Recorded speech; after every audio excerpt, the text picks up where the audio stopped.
చేసుకుంటాను. సో కొన్ని ఇంటర్వ్యూల్లో చిరంజీవి గారు కూడా ఒకానొక టైంలో ఏమైపోతాడో, కళ్యాణ్ గారు ఎక్కువగా పుస్తకాలు చదవటం, ఎక్కడైనా ఏదైనా చిన్న అన్యాయం జరిగినా దాని వైపు ఆయన మొగ్గు చూపడం, ముందు దూకుతాడు దాన్ని. అది చూసిన తర్వాత నేను ఒకానొక టైంలో ఎక్కడ ఒక రెబల్ అయిపోతారో అని భయపడిన రోజులు కూడా ఉన్నాయి అన్నారు. సో మీరు కూడా అట్లా ఏమన్నా? నేను లేనప్పుడు దగ్గర లేను.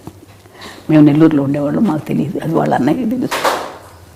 సో ఇప్పుడు ఎట్లా చూస్తున్నారు అంటే ఈ 10 years ఫ్యామిలీని వదిలేసి ఆయన ఉండి కష్టపడి ఇప్పుడు డిప్యూటీ సీఎంగా ఉండి వచ్చిన వెంటనే ఆయన మార్క్ ఎక్కడైనా చూపిస్తారు. మొన్న వరదల్లో చూసుకుంటే కనుక వచ్చిన రోజే ఆయన వచ్చిన వెంటనే ఇమ్మీడియట్ యాక్షన్ చూపించారు. వచ్చాను, తను పని చేసుకున్నారు. అట్లాగే ఎన్నైతే మనకి పంచాయతీలు ఉన్నాయో ప్రతి పంచాయతీకి డబ్బు అందాలన్న ఉద్దేశంతో ఆయన పంచాయతీలకి డైరెక్ట్గా అమౌంట్ని డొనేట్ చేయడం జరిగింది. సో ఆయన మార్క్ ప్రతి చోట కనిపిస్తుంది పొలిటికల్గా. ఇంతకుముందు మీరు చాలామంది రాజకీయవేత్తలను చూసుంటారు, ఇప్పుడు ఆయన చేస్తున్న విధానాన్ని చూస్తున్నారు. అది మీకు ఎట్లా అనిపిస్తుంది? మా అబ్బాయి మంచి పని చేస్తున్నాడు అనిపించింది నాకు. వాడు ప్రజలు సేవ చేస్తున్నాడు, చాలా సంతోషం. ప్రజలకు సేవ చేయాలి కదా, మనకున్నది మనం తింటాం కాదు కదా, నలుగురు పెడితేనే కదా మంచిది, సహాయం చేస్తేనే కదా. అంతే, ఎంతసేపు ఇంకా మనం ఉంది కదా అని మనమే తినేస్తూ ఉంటే వాళ్ళకి సహాయం లేకుండా ఎంతమంది అల్లాడుతున్నారు జనాలు పాపం. మన పాటికి మన జరిగినప్పుడు ఎంత బాధ కలిగిందో నాకు అసలైతే.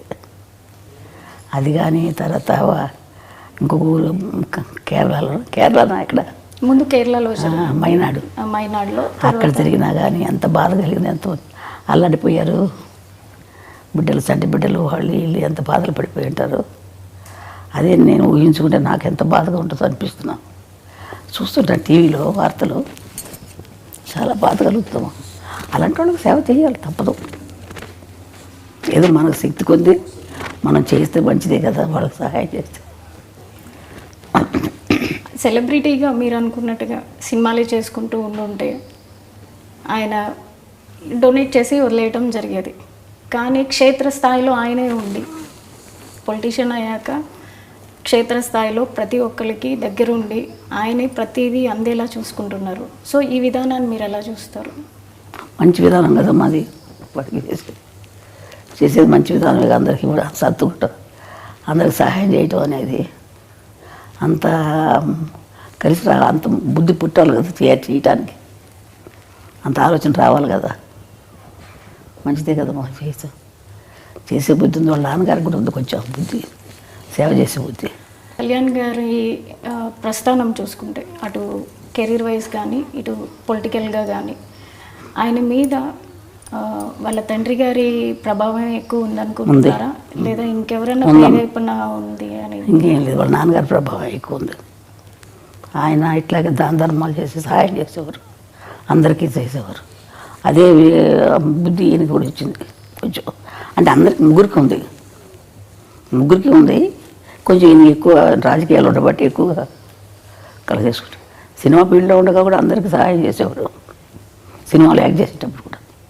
ఇప్పుడు మీరు డిప్యూటీ సీఎంగా మీ అబ్బాయిని చూస్తున్నారు, తర్వాత నెక్స్ట్ ఇంకేమన్నా ఎదగాలని అనుకుంటున్నారా? ఏ స్థాయిలో మీ అబ్బాయిని చూడాలనుకుంటున్నారు? నేను అంత ఆశ లేదమ్మా నాకు, నేను అంత ఆశపడలేదు, అంత ఆలోచించలేదు. దేవుడు ఎలా చేస్తారో జరుగుతుంది అంతే.